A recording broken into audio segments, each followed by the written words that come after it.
first started consulting up here in '09, I mentioned at a meeting that it reminded me a lot of what Napa Valley was 20 years ago, where the vibe was really nice. You know, people coming in were very excited, and I think that holds true with mechanization as well, because Napa was probably the last holdout to mechanical harvesters. And some of it was due, of course, to the quality of the wine. They were concerned about the price of the grapes, price wineries are paying for the grapes, and they didn't. There was a very negative connotation with mechanical harvesting in Napa, but everywhere else in California, even 10 years ago, was way ahead. I mean, they were already doing quite a bit of mechanical harvesting. Central Valley, Central Coast is, even now it's like almost 100% in those areas. It is more of the bulk wine areas that are doing it for the most part. But a good example was 10 years ago, I was part owner of a large vineyard management company in Napa.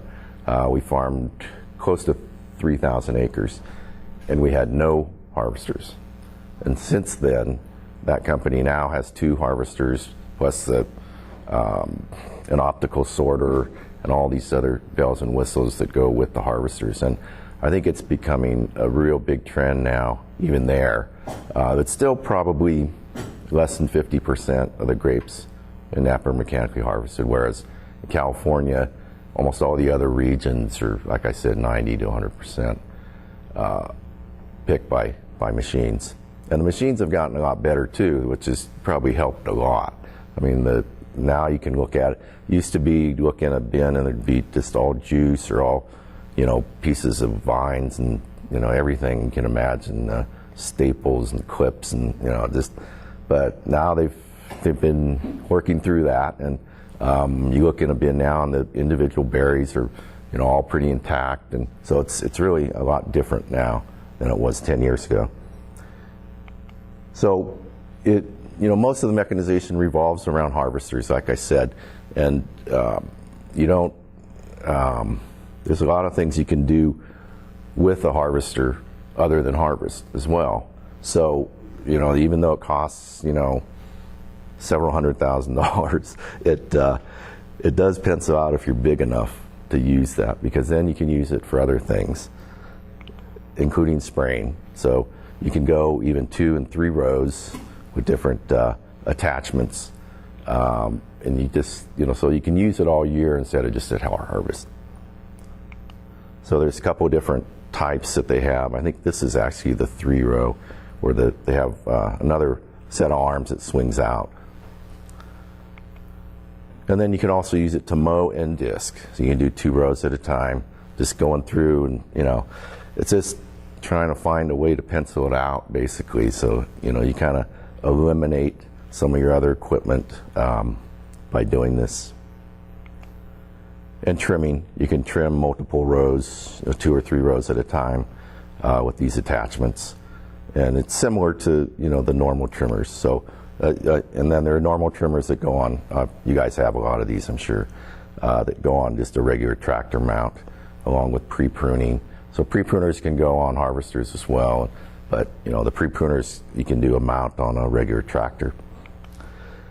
And then leafing machines, these are getting very popular, and they don't get me wrong, they don't do as good a job as a selective a guy in the field, but in most cases they do a good enough job where you can justify using it because of the cost of the hand leafing. So, and you can always come back, touch it up if you have to, but these are becoming extremely popular. So this particular one, I believe it's a Clemens. It sucks the leaf in and cuts it and then blows it out the back.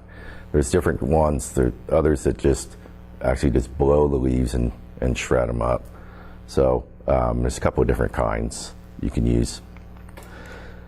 And finally, some of the larger growers are actually looking at mechanical planting machines. And this particular one, I think it's also by Clemens.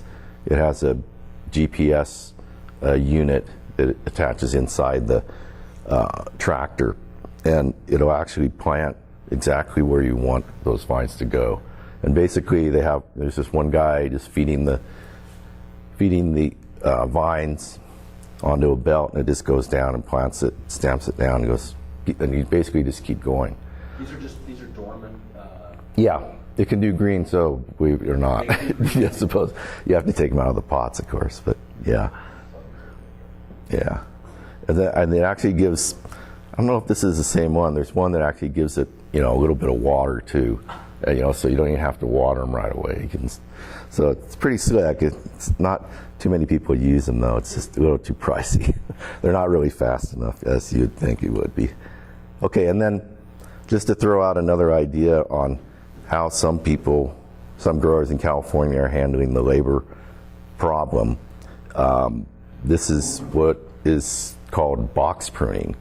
So these are pretty young vines. You can see the cartons are still there. So the first year you grow them up and out, and then the second year you still do some kind of hand pruning, but then from that year on, all you do is just, you have like cutters, side cutters and a top cutter, and it just makes a box. And that all the fruit is kind of, there's a lot of clusters as you would guess, but it comes out, they're really small clusters, and actually the wine is pretty good from these. It's, and it fits, the lower end bottlings, of course, but it also eliminates almost all your labor. So all you do is spray the weeds, even the suckering, you don't do much, you don't do any shoot thinning. So no shoot thinning, no leafing, no pruning. It's all mechanized. Wow. So, and it's becoming very popular, as you can imagine, because you can also load up the fruit. You can get 10 tons per acre on these systems. And for the Central Valley, Central Coast, it's almost an ideal situation for them. Okay, so this is a demonstration of how they prune those. Just the bottom part of that, actually. So it's a saw and a saw on top, and it goes right over the top there, and just kind of makes a little box. And the unit on top is the pre-pruner, but they're not that you'd use on a regular VSP system. But this is and it's actually got an electric eye, so it can follow the cordon. So you can just drive it, and it adjusts to where the cordon is. Okay, so when is it feasible to mechanize? To what extent? And this is just generalization based on clients that I have worked with and have seen over the years. So obviously, a large grower, you can get a harvester, you can do pre-pruning, get a pre-pruner, get an automatic leafer, shoot trimming, even planting you can do mechanized, and then pruning if you have a box system, you can do that. And then a medium-sized grower, which is kind of that area where you could buy a harvester if it's feasible, or you could, it's just, and it really depends also on, I think Michael alluded to it on the wineries, because in Napa, the opposition, of course, was the wineries that they didn't want the mechanically harvested fruit, but it's really up to the wineries to decide if they do or they don't, and I think that will open up a lot in this area when that happens. Have they done the side-by-side to have an area that's, was hand harvested and mechanically harvested, and then looked at the product down at the bottom? Yeah. There's been various tests, actually, yeah. A lot of people have. Yeah. And very comparable. Yeah. Sometimes even better.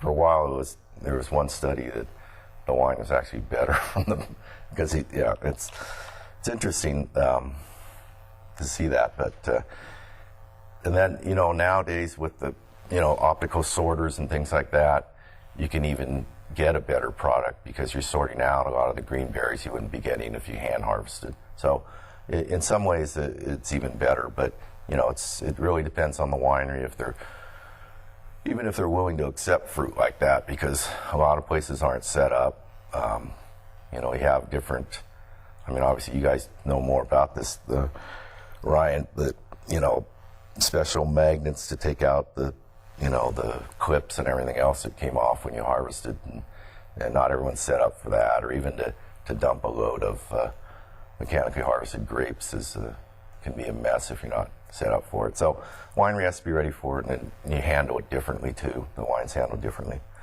So yeah, medium-sized grower then, 300 to 1,000 acres. You can do pre-pruning. You can afford to buy a pre-pruner, afford to buy a leafer, and obviously shoot trimming, which a lot of people use. Small grower, 20 to 100 acres. Most of them have trimming machines, not all.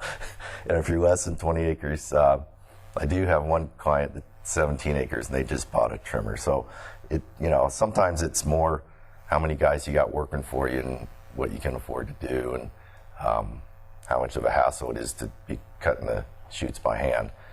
So, Shoot from a hedger? yeah, hedger. Yeah. Exactly.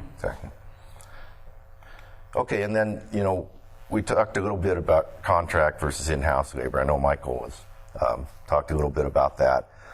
Just in general, there are a lot of growers now, even some of the larger ones, have gone to all contract labor. So, mainly because of all the benefits and, you know, less and liabilities and with an in-house crew. So usually it's more usually they'll keep like tractor drivers and irrigators and, you know, maybe some of their key foremen or something like that.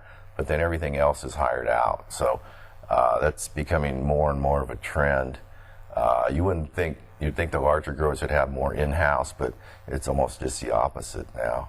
They don't want the liabilities and the extra costs. So I think, though, you know, small growers too are going to more contract labor, just because, okay, so it's usually less expensive, and of course, like I said, less liabilities. The contractor, you know, holds all the insurance and everything else, so if something happens, and in most cases it can go to them and not to the corporation or the company.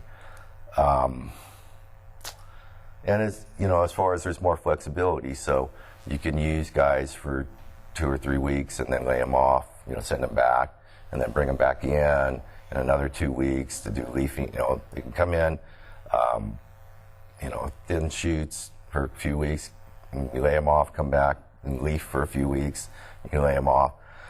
Whereas with in-house, like you said, Michael was saying, you have to find work for them, or you plan ahead so they're always working, and it's just, you know, more planning for that. But in return, in most cases, the in-house labor is better quality. So these guys have been doing these jobs for years, and they know exactly what you want. They do it right. Whereas the contract labor, you have no idea. These guys, you know, may not have even worked on grapes before. So sometimes, you know, most of them are experienced crews, but a lot of times they're not. And a lot of times, you know, the reliability that they're going to even show up that day is lessened with contract guys. I mean, you could ask for a crew of 14, and some days it'd be 9 or 10, or, you know, who knows. You know, the guys were out drinking or something the night before, and they decided not to go to work. And whereas your in-house crew certainly is much more reliable and, you know, more efficient, more reliable. So that's the comparisons I have with that. Quick comment. Yes, please. It's interesting. I think all of what you said is exactly what I experienced from farming in California and all of your property in this case. Yeah. Around here, just today I was having a discussion with someone about this topic. Maybe it's because of some of these economies of scale. It might be that our industry isn't totally mature, but some of these things end up being reversed. Where, Oh, really? For example, I think there is a lot of, especially if this happens in maybe smaller operations, where sometimes their in-house guys are not as experienced or as well trained as some of the contractors, or maybe not quite as reliable when people are trying to source their own temporary labor versus trying to hire a company that has like a revolving crew that's working. And it's interesting. Right. It's definitely flipped a little the things that I thought were sort of the rules for contract labor on their head trying to work here, because I think they're basically the in-house labor, you really have to work hard at developing that crew as an in-house labor, like Michael's talked about. But for people who haven't, or maybe just don't really have the skill sets to do so, it can be a real challenge to kind of having a solid in-house labor force. And that's what drives a lot of people towards the temporary or contract labor, just because they don't have the capacity to develop an in-house labor force at all. You know? Right. Right.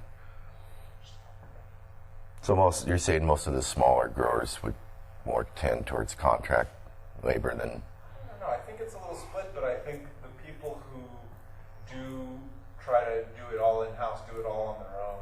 Yeah. Sometimes they struggle to either get people, or the people they get are not very high quality. Partly because what I was saying, maybe some of the bigger folks that have bigger crews end up sucking in a lot of the more experienced folks, Yeah. and there's not a whole lot left for the smaller guys. Some of the smaller growers just don't understand the grid as well, and so they don't train their in-house crew to do the job correctly. Or they don't have as good a rapport with the Hispanic community, or speak Spanish, or whatever it is, that they don't have the connections to make it happen. Yeah. Yeah. And then it's not an all or nothing deal either. I mean, most places will have their own labor force plus hire contract, during peak times, which is, that's probably the best solution, I think, if there is one. But like I said, some of the bigger companies are just totally getting away from their own labor forces, just because it's not only harder to find people, but, even to hold on to them and pay them once they're in-house, then, they get normal raises plus all the benefits plus, everything, healthcare and, retirement. So it adds up. Okay, I guess, that's about all I have. If there's any questions, yes? Yeah, you ever run across cases in California where, say, multiple growers go together and maybe share the cost of the harvester, smaller growers? And that's been successful. Usually what we see down there is that like some of the larger management companies will buy harvesters and then they'll harvest for others. Yeah, that's a good point. That, this is all based on what you can use on your own property, but for the smaller growers, there are people that will pick for you. I see where there'll be complications, but Yeah. the idea also makes sense. No, it really does. Yeah, I mean, and that will actually help defray the cost of the harvester for them as well. And so, yeah, that happens actually quite frequently. Most people don't. The smaller growers or medium-sized growers don't own harvesters, but they mechanically have someone else do it for them. That could be a real advantage of just using contractors in your vineyard, because they might be able to afford a piece of equipment and bring it in and out. Yeah, that you might exactly. not